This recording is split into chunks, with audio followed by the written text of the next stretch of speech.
साधना के अनुभव 19वां अध्याय पृष्ठ क्रमांक 334 से पृष्ठ क्रमांक 336। जब भगवान की ऐसी प्रतिज्ञा है, जब उनकी प्रकृति का ऐसा नियम ही है कि जो उनकी ओर गया उसे सभी कुछ मिल गया, तो फिर यह मूर्खता ही है कि संसारी वस्तुओं की चाहना में जीवन नष्ट किया जाए और उनमें सुख व आनंद टटोला जाए। उचित है कि प्रभु की ओर हम प्रभु के लिए ही दौड़े, संपूर्ण मायावी पदार्थों की चाहना और ममत्व त्याग कर उन प्रेममयी भगवान की उनसे ही चाहें। ऐसा करने पर उस असीम भंडार से दया की एक किरण फूटती है और वह मनुष्य को कृतकृत्य कर देती है। संत जन भी ऐसे आदमी को ही पसंद करते हैं और उसके लिए प्रभु का द्वार खोल देते हैं। अधिकारी होने पर शीघ्र ही वहाँ पहुँचा देते हैं। उनकी आध्यात्म शक्ति ऐसे लोगों की सहायता के लिए होती है। उनकी आत्मसिद्धि प्रेमी को प्रेम पात्र से मिलाने का काम आती है और इस कार्य के लिए उन्हें कभी भी खर्च करने में संकोच नहीं होता। इसी के साथ साथ यदि किसी के ऊपर उनकी विशेष दया हो जाए तो संसार भी दे सकते हैं। फिर ब्रह्मांड की कोई भी शक्ति उसे रोक नहीं सकती, फिर चाहे वह होनी की हो या अनहोनी। तात्पर्य यह है कि आत्मसिद्ध पुरुष जीवों को परामर्श देने और परमात्मा से मिलाप कराने में ही अपनी शक्ति खर्च करते हैं। संसारिक कार्यों के लिए उदासीन रहते हैं। हाँ, किसी पर विशेष दया हो जाए और मौज आ जाए तो उसी की साथ साथ कभी कभी यह भी कर देते हैं, परंतु उनका ही जो निष्काम भाव से प्रभु के लिए ही उनके समीप गए थे अथवा उस प्रभु से बेगैरज प्रेम रखने वाले थे, मानसिक सिद्धों की तरह वह कौतुक नहीं दिखाते, फिर न जाने बड़ाई के भूखे होते हैं। उनके लिए राजा और रंक सब समान होते हैं। ऊंच नीच और छोटे बड़े को वह नहीं देखते। उनके लिए सब समान ही हैं। केवल प्रेमी हृदय की तलाश उनको रहती है।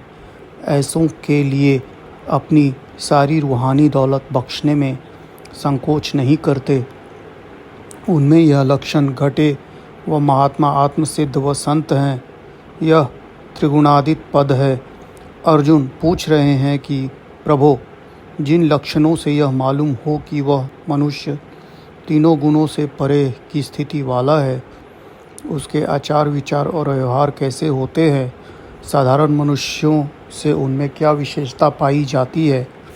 इस पर भगवान उत्तर देते हैं। प्रकाशं च प्रवृत्तं च मोहमेव च पांडव, न देष्टि संप्रवृत्तानि न निवृत्तानि कांक्षति।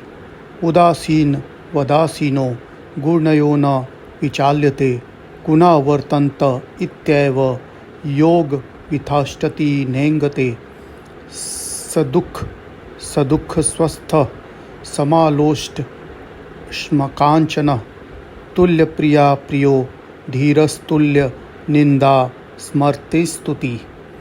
मान अपमान योलस्य स्तुलस्यो मित्रारिपक्षयो, सर्वारंभिरित्यागी गुणातीतः स उच्यते।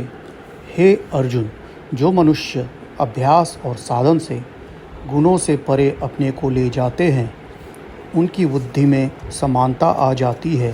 सत प्रकाश में उन्हें आनंद नहीं आता और तम के अंधकार में उन्हें घृणा नहीं होती। प्रवृत्ति और निवृत्ति में वह एक सा रहता है, जो हृदय में कभी किसी प्रकार की इच्छा नहीं लाता, जिसको सत रज और तम अपनी स्थिति से विचलित नहीं कर सकते, जो इधर से उदासीन रहता है। संसार में हर समय ही इन तीनों गुणों से किसी न किसी का प्राबल्य रहता है। वह अपना प्रभाव दिखाते रहते हैं, जो इस धक्के से डगमगाता नहीं है, जो अपने वेग को सहन कर जाता है और अपने स्थान को नहीं छोड़ता। एवं उन दोषों से घृणा भी नहीं करता, बल्कि दृष्टा बनकर उनके तमाशे देखता रहता है। वही त्रिगुणातीत पद को पहुँचाता हुआ और जो सुख दुख में एक सा रहता है, जो स्वयं अपनी आत्मा में स्थिर है, जिसके लिए मिट्टी और सोना बराबर है, जो प्रिय व अप्रिय के साथ एक सा व्यवहार करता है और उन्हें एक प्रेम भरी दृष्टि से देखता है, जो निंदा व प्रशंसा में एक सा रहता है, किसी का प्रभाव उसके दिल पर नहीं पड़ता, निंदा से घृणा और स्तुति में प्रसन्नता जिसके अंदर नहीं आती, जो धीर है, जिसके लिए मान और अपमान, शत्रु और मित्र एक जैसे हैं, अथवा किसी वस्तु का ममत्व जिसके हृदय में नहीं है, वही मनुष्य गुणातीत है, वही संत है। हमको भी ऐसा ही बनना है। इन गुणों पर अपनों को ले जाना है। वह गुण प्रकृति के हैं, सारे ब्रह्मांड में प्रकाशित हो रहे हैं। इनकी 3 धारें हैं, जिनका नाम सत, रज और तम है। सत ऊपर उठाने वाला, मोक्ष देने वाला और प्रभु से मिलाने वाला है, और रज इच्छाएं उठाने वाला, उन इच्छाओं को पूर्ति करने के लिए उद्योग कराने वाला होता है। संसारी वासनाएं भी इसी प्रभाव में आती हैं और पारमार्थिक जिज्ञासा भी इसी से उभरने पर उत्पन्न होती है।